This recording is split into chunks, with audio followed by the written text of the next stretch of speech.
Hello everyone. जैसा कि आप सभी को पता है हमारी यूनिट स्टार्ट हो चुकी हैं।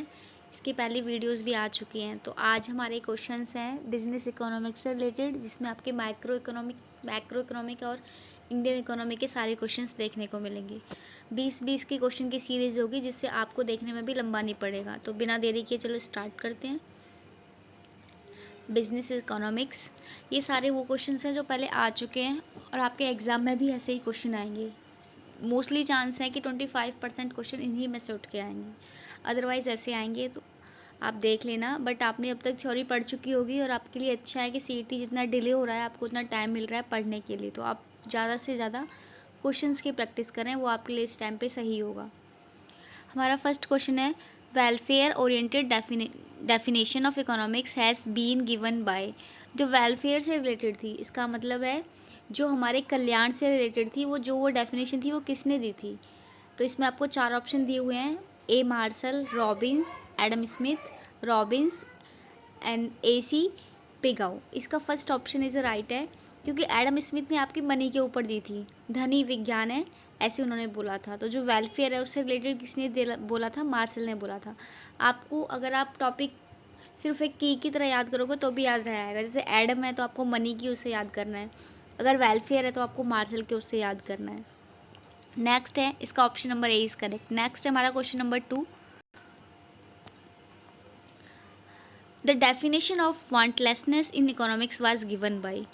आपने अभी पढ़ा मार्शल ने किसकी दी थी? वेलफेयर की दी थी।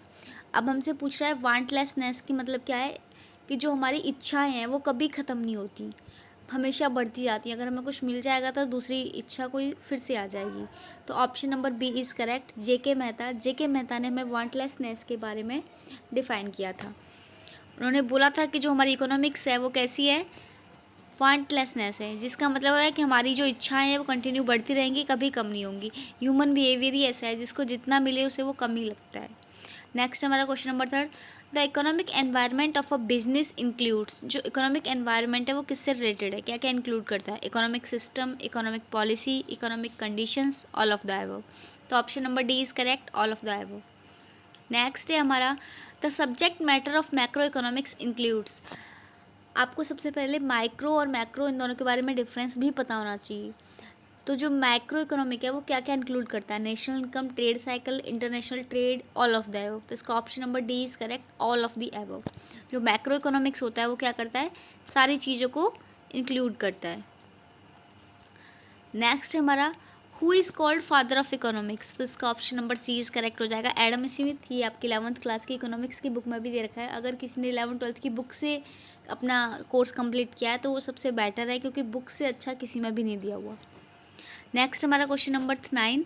Economic has been defined as a science of unlimited ends having scarce meaning having alternative uses by. जो इकोनॉमिक्स है वो डिफाइन है एज अ साइंस जिसमें क्या है, हमारी अनलिमिटेड एंड्स हैं और स्केयर्स हैं, यानी जो हमारे पास रिसोर्स हैं वो लिमिटेड हैं और जो हमारी वांट्स हैं वो क्या है, अनलिमिटेड हैं। तो जो ये डेफिनेशन है वो किसने दिया? तो इसका option number D is correct, Robins ने ये हमें डेफिनेशन दी है। मार्शल ने हमारी कौन सी दी थी? वेलफेयर वाली। और एडम स्मिथ ने कौन सी दी थी? मनी वाली। और वांटलेसनेस वाली किसने दी थी हमें? आप मुझे कमेंट में करके बताएं। नेक्स्ट है क्वेश्चन नंबर 10।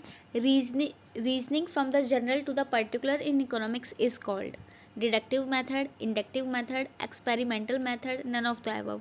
तो इसका option number A is correct हो जाएगा, डिडक्टिव मेथड, जिसमें हम क्या है, जनरल से स्पेसिफिक की तरफ जाते हैं। नेक्स्ट है 11th question. The branch of economics which focus on what should be. ये हमारा फर्स्ट चैप्टर है पीपीसी कर्व वाला, अगर आपने बुक्स में से पढ़ा है तो।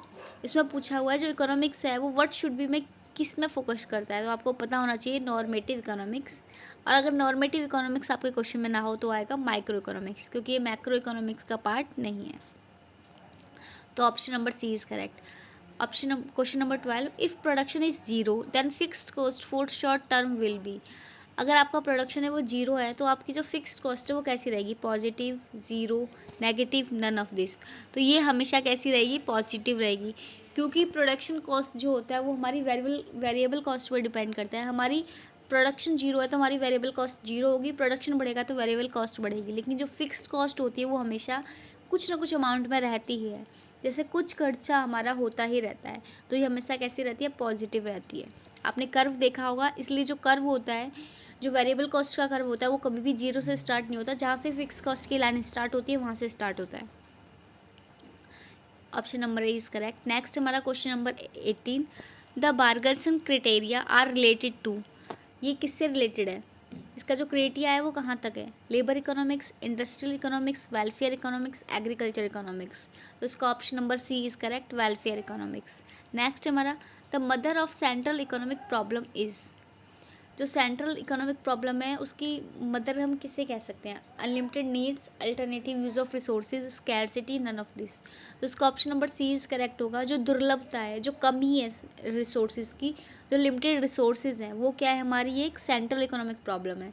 क्योंकि अनलिमिटेड नीड्स तो होती हैं, लेकिन अगर हमारे पास जो रिसोर्सेज हैं वो कम होंगे तो हम अपनी नीड्स को कभी भी कंप्लीट नहीं कर पाएंगे, और जो कम की वजह से हमें अल्टरनेटिव जो ऑप्शन होता है वो यूज़ करना पड़ता है। अगर हमारे पास सारी चीज़ें होंगी तो हम अल्टरनेटिव चीज़ का ऑप्शन को यूज़ ही नहीं करेंगे, हम सारी चीज़ों को हर तरीके से यूज़ करेंगे। तो option number C is correct, scarcity.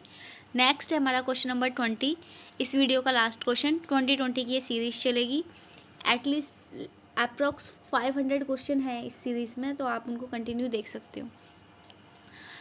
whose view is that economics is neutral between ends, किसने बताया कि जो इकोनॉमिक्स है वो न्यूट्रल है दोनों के बीच में, एडम स्मिथ, रॉबिन्स, मार्शल्स, पिग्यू। तो इसका होगा रॉबिन्स, ऑप्शन नंबर बी।